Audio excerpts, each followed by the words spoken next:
Boa noite a todos. Eu saúdo a todos com a graça e a paz do Senhor. E quero convidá-los a abrir a palavra de Deus. Mateus capítulo 11, a partir do versículo 25.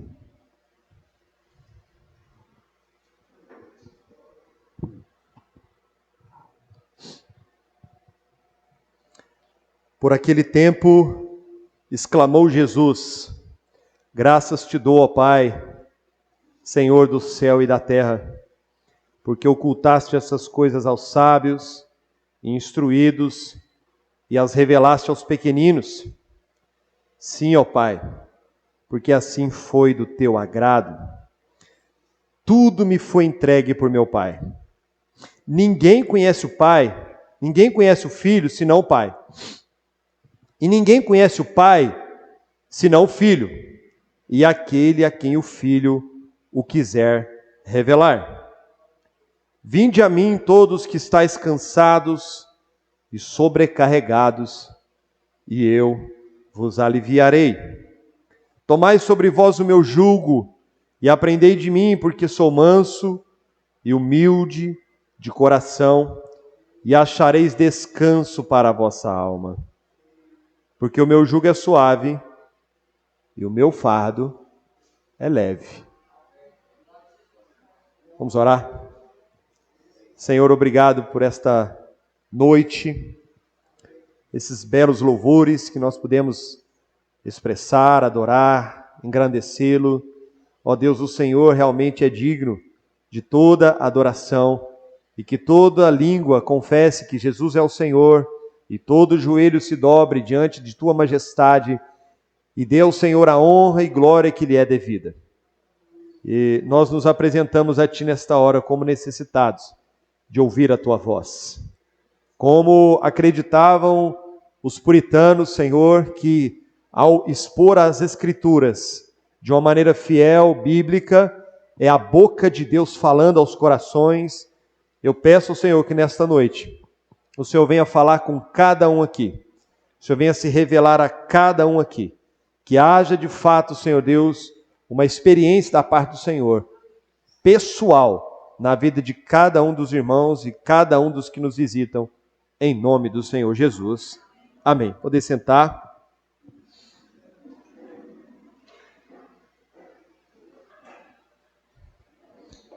O tema da minha mensagem nesta noite é o gracioso convite de Jesus Cristo. O texto que nós acabamos de ler, meus irmãos, ele é um texto que a própria leitura dele já traz um conforto, não é? Já traz uma paz, já traz algo bom no coração. Mas antes de entrar no texto, vamos tentar entender o que estava acontecendo. Aqui no capítulo 11, o Senhor Jesus fala do seu primo, João Batista, o profeta, que estava preso. Ele fala a respeito do modo como que as coisas estavam acontecendo, fala sobre a lei. E o Senhor Jesus, pouco antes dessas palavras que nós lemos, no mesmo capítulo, ele fala no versículo 21. Ai de ti, Corazim, ai de ti, Betsaida, porque se em Tiro e em Sidom se tivesse operado os milagres que se fizeram no meio de vocês, elas teriam se arrependido com pano de saco e de cinza. E Jesus ainda prossegue no versículo 23, ele fala: tu, Cafarnaum, elevar-te-ás porventura até o céu, descerás até o inferno, porque se em Sodoma se tivesse operado os milagres que em ti se fizeram, teria ela permanecido até o dia de hoje. O que Jesus está dizendo aqui, irmãos? Que o Senhor Jesus operou grandes milagres em Corazim, que era uma cidade, em Betsaida. Ele operou grandes milagres em Cafarnaum. Só que as pessoas, muitas delas não creram no seu nome.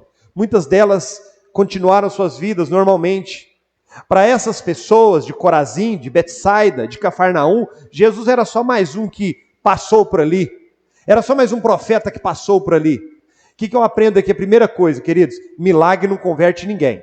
Porque se milagre convertesse alguém, essas cidades inteiras teriam se convertido ao Senhor.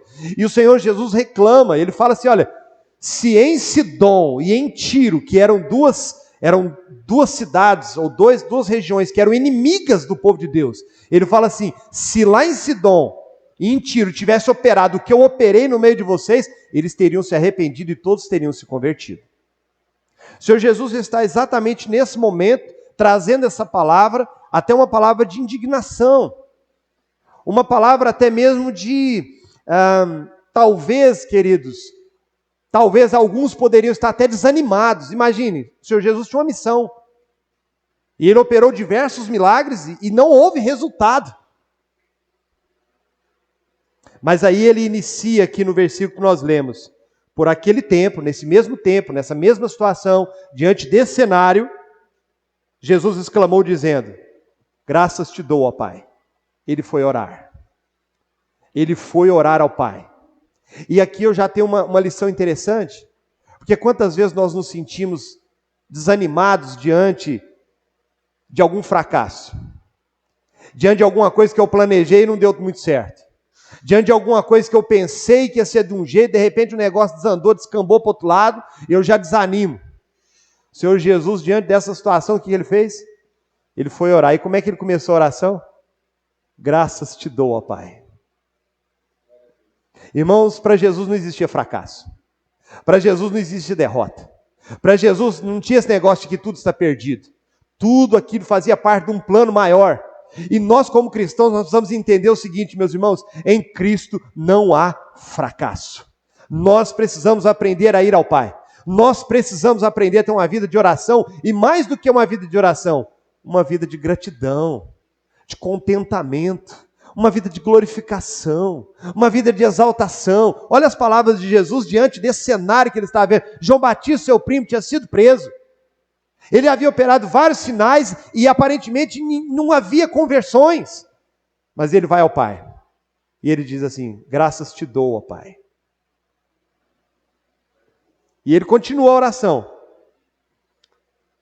Senhor dos céus e da terra, porque ocultaste essas coisas aos sábios instruídos e a revelaste aos pequeninos. Aqui eu tenho uma outra lição importante. Parece, quando nós olhamos para as Escrituras, que para as pessoas muito entendidas, muito sábias aos seus olhos, as pessoas muito boas aos seus olhos, as pessoas muito inteligentes aos seus olhos, a impressão que nós temos é que o Evangelho está oculto para essas pessoas. Olha o que o Senhor Jesus diz aqui, graças te dou, ó Pai, porque ocultaste essas coisas aos sábios. Olha que interessante que a palavra de Deus diz em Isaías 5, versículo 21, ai dos que são sábios aos seus próprios olhos e prudentes aos seus próprios conselhos. O que nós vemos nas Escrituras, queridos irmãos, é que aprove a Cristo e a Deus revelar os seus mistérios, revelar o seu Evangelho, revelar a sua obra, revelar o seu plano redentor aos pequeninos, aos necessitados, aqueles que estavam à margem da sociedade, aqueles com menos cultura, com menos sabedoria, com menos entendimento, aos humildes, aos simples. É interessante porque a palavra de Deus em Provérbios, capítulo 3, versículo 5, fala assim, confia no Senhor de todo o teu coração e não se apoie no teu próprio entendimento. E ele vai mais longe, reconhece o Senhor em teus caminhos e Ele endireitará as tuas veredas. Não seja sábio aos teus próprios olhos, teme ao Senhor e aparta-te do mal. O Senhor Jesus, Ele ora ao Pai. E por quê? Porque essas cidades aqui que o rejeitaram, Corazim, Betsaida, Cafarnaum, olha como que ele fala de Cafarnaum, elevar-te-á até as alturas aos céus, elas eram autossuficientes. Não havia necessidade de um Salvador para elas. Não havia necessidade de Cristo na vida delas. E aí eu tenho que parar e fazer uma reflexão, queridos. E o seu coração? Você é sábio aos seus próprios olhos? Você é bom o suficiente? Você é autossuficiente? Bom, pelo que vemos aqui na Escritura, o Senhor Jesus glorifica a Deus, porque estas grandes coisas Ele revelou aos pequeninos. Ele vai mais longe na oração dele. Ele fala assim: sim, ó Pai, porque assim foi do seu agrado. Queridos, prestem atenção no que eu vou dizer. A palavra de Deus diz que Deus resiste aos soberbos, mas dá graça aos humildes. O Senhor Jesus, ele diz que o que se exalta será humilhado, mas o que se humilha, este será exaltado. O apóstolo Paulo, ele estava no caminho de Damasco, numa missão que ele achava que estava fazendo o bem para Deus, de prender os cristãos, de prender os irmãos, e no caminho ele vê uma forte luz, ele ouve a voz de Jesus e diz: Saulo, Saulo, por que me persegues? Ele se lança ao chão, em rosto em terra, e diz: Senhor, o que farei? Naquela hora o grande Saulo, o grande homem, o homem inteligente, o homem instruído, estudado na melhor faculdade da época, se prostra e cai ao chão, reconhecendo que ele não era nada diante daquele que falava com ele naquela hora. E ele diz: Senhor. Ele chama o Senhor Jesus de Senhor. E ele fala: o que queres que eu te faça? E a pergunta que eu quero te fazer antes de nós prosseguirmos é: você vai mesmo continuar com esse coração duro, achando que não precisa? Que é bom o suficiente? Que você é ótimo? Que você é inteligente o suficiente, que você se garante? Você vai mesmo? Vamos continuar então. O Senhor Jesus, no versículo 27, ele fala assim, olha o que Jesus diz: tudo me foi entregue por meu Pai. Tudo foi entregue ao Pai, do Pai a Jesus Cristo. E isso é interessante para nós meditarmos aqui nesta noite, queridos irmãos, porque quando nós olhamos para o Evangelho, ele é o autor da salvação. Então sem ele não podemos ser salvos. Ele é o único caminho que leva ao Pai. Ele é a única verdade, ele é a única vida. Ele é o pastor das ovelhas. Portanto, se eu não for uma ovelha, eu não posso ser dele. Ele, meus irmãos, ele é a porta que se abre para o céu. Ele é a chave que abre essa porta. Ele é o médico dos médicos que veio não para os sãos, mas para os doentes. Ele é o pão da vida, a água da vida, a luz do mundo e a fonte da vida. Esse é Jesus. Ele ora ao Pai e diz: Pai, o Senhor confiou tudo a mim. Deus confiou tudo a Jesus Cristo. Jesus, ao vir a esse mundo, queridos irmãos, Deus o Pai confiou tudo a Ele. De modo que se nós estivermos com a nossa confiança depositada em qualquer outro Deus, por maiores que sejam as suas experiências, eu quero dizer para você, não há salvação. Porque a Bíblia diz que não há outro dado debaixo dos céus entre os homens que possa nos salvar, a não ser Jesus Cristo, Salvador. A palavra do Senhor nos diz aqui, meus irmãos, que Jesus ora ao Pai, e ele fala assim: tudo foi entregue por meu Pai. Ninguém conhece o Filho, senão o Pai, e ninguém conhece o Pai, senão o Filho. Aqui, irmãos, é importante nós pensarmos. Jesus, ele não só diz que tudo foi entregue a ele, mas que ninguém conhece Deus a não ser ele, e ninguém conhece ele a não ser o próprio Deus.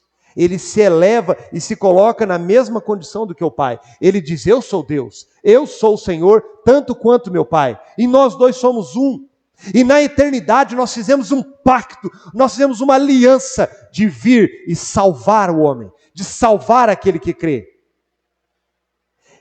E diante de um Deus tão grande como esse, tão elevado como esse, como diz a palavra aqui, se o Filho, aquele a quem...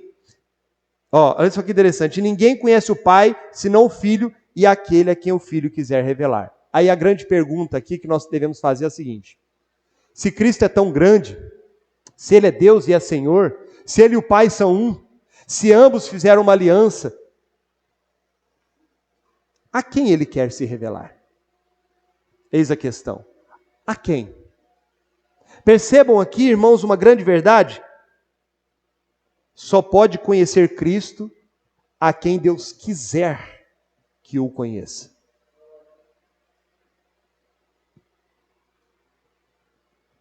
E aí o texto vai dizer o seguinte: a pergunta que nós fizemos foi: a quem ele vai se revelar? E aí a resposta vem no versículo 28. Deve ser um público muito seleto, né? Deve ser só os bons, os melhores, os grandes religiosos. Não, a resposta é no versículo 28. Vinde a mim, todos os que estáis cansados. Acho que vocês não entenderam, eu vou repetir. A quem esse Jesus quer se revelar? A resposta é a seguinte: vinde a mim, todos que estáis cansados.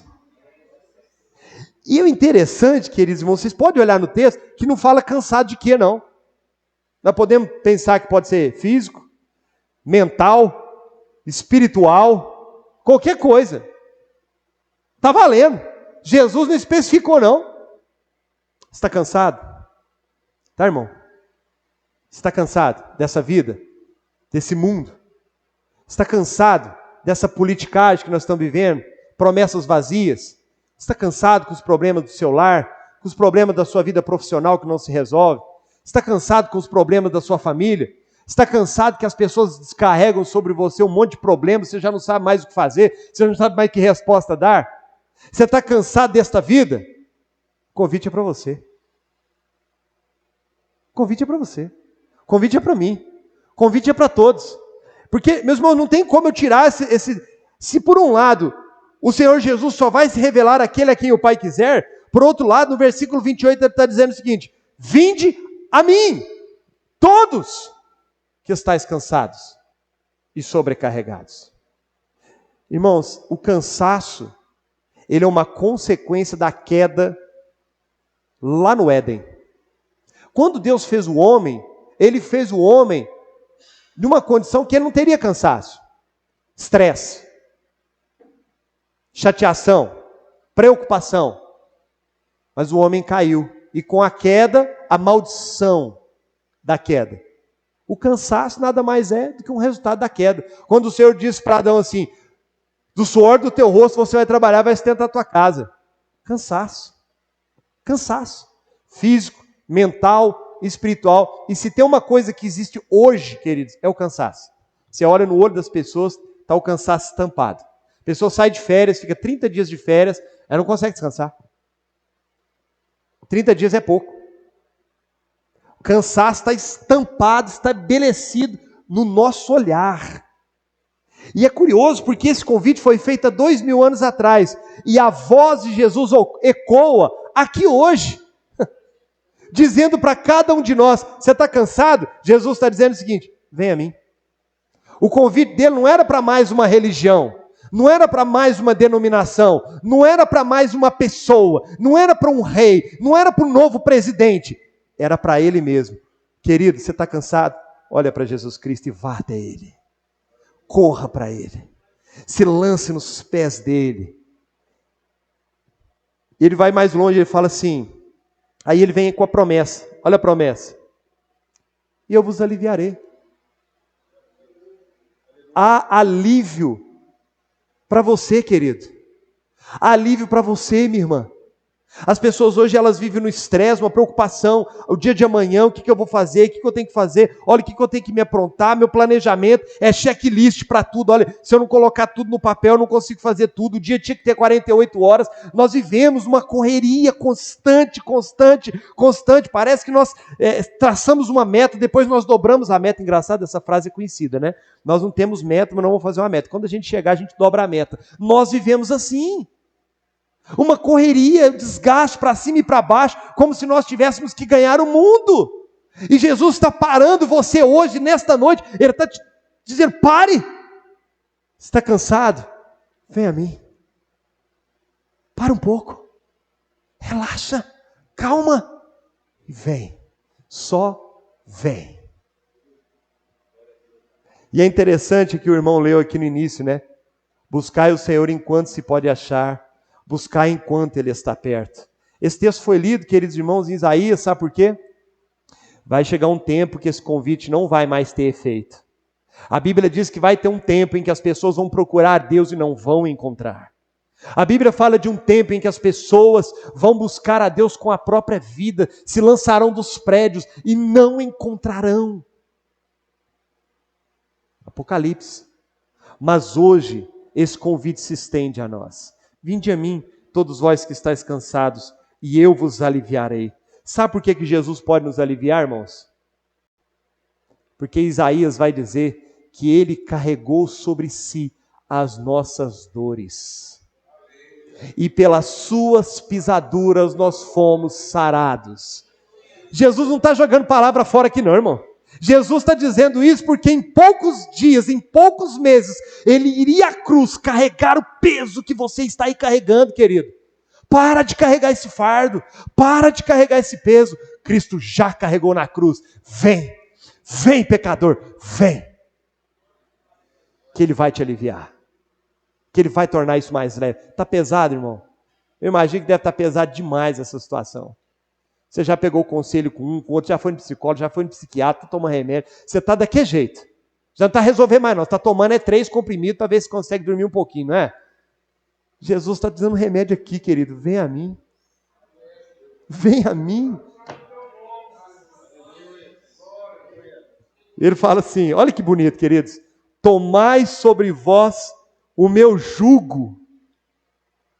Tomai sobre vós o meu jugo.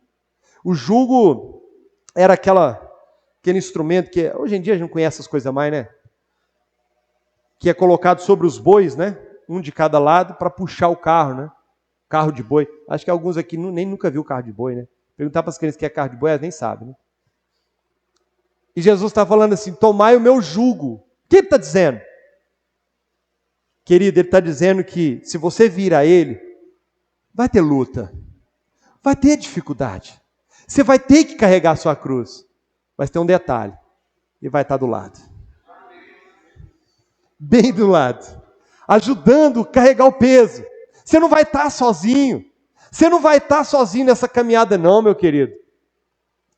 E ele fala assim, porque eu sou manso e humilde de coração. O único versículo, o único texto na Bíblia que fala do coração de Jesus é aqui, ó. Tem nenhum outro. Como é que é o coração de Jesus? É manso e humilde. Nós vemos isso em todo o Evangelho.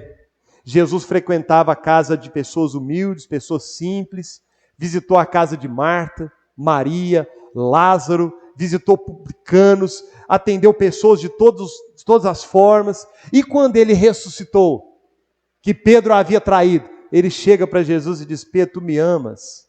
Olha a mansidão, a humildade de Jesus. Pedro, tu me amas. Então, apacenta as minhas ovelhas, Pedro.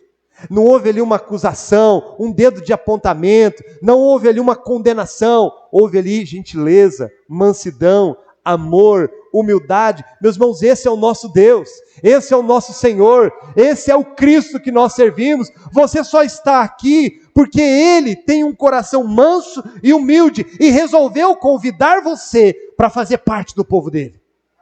Só por isso. Porque se fosse o contrário, ele já teria condenado você, mas a palavra fala que ele não veio para trazer condenação, ele veio para trazer salvação. E terminando, queridos irmãos, ele fala assim, achareis descanso para a vossa alma. Sabe o que quer dizer isso aqui, queridos? Que o descanso dele é baseado no perdão. Quando ele diz que eu darei descanso para a vossa alma, é que ele entende que muitos estão carregando sentimentos pesados de culpa, de medo, de angústia. E ele diz assim, se você vier a mim, você vai achar descanso para a vossa alma. Por quê? Porque eu vou te perdoar. Há perdão para você, querido. Eu não sei o que você fez, o que você aprontou, o que você arrumou, que lambança que você fez. Jesus não está especificando a sua lambança aqui não, querido. Ele quer seu coração. Ele quer que você venha. Eu quero dizer para você que às vezes aceitou Jesus há muitos anos. Você precisa vir a Ele essa noite. De novo. E se você ainda não tomou essa decisão de vir a Ele, eu te pergunto, o que você está esperando? Quem já fez um convite desse para você? Sem ter que pagar nada? Sem ter que fazer nada em troca? Quem já fez esse convite para você? Quem já te fez uma oferta como essa? Descanso para a alma. Quem? Diz aí. Ele fala assim, porque o meu jugo é suave e o meu fardo é leve. Jugo e fardo tem a ver com serviço, trabalho. Jesus não só está te chamando, Ele está te chamando para a obra dEle, para servi-lo, para ser uma bênção, para ser um homem de Deus, uma mulher de Deus, para ter um lar de Deus. Eu sei que esse é seu desejo, meu irmão. Eu sei que essa é a sua vontade, mas você está fraco agora. Você não está conseguindo. Mas Ele insiste contigo, vem a mim. Vem a mim. Eu quero dizer que não importa o tamanho do seu pecado, não importa o tamanho da sua angústia, não importa por que caminhos você andou até chegar aqui hoje, não importa quais o tamanho das feridas do seu coração, o convite é para todos que estão cansados e sobrecarregados. E eu quero terminar essa mensagem com um versículo maravilhoso da palavra de Deus em João, capítulo 6, versículo 37. O que vem a mim, de modo nenhum eu lançarei fora. Vamos ler juntos? Vamos? Vamos ler juntos? Todo aquele que o Pai me dá, esse virá a mim. E o que vem a mim, de modo nenhum o lançarei fora. Aleluias. Feche seus olhos agora, querido. Sinto o Senhor visitar você, te pegar no colo agora. Vem, pecador, vem. Feche seus olhos, abre seu coração a Ele.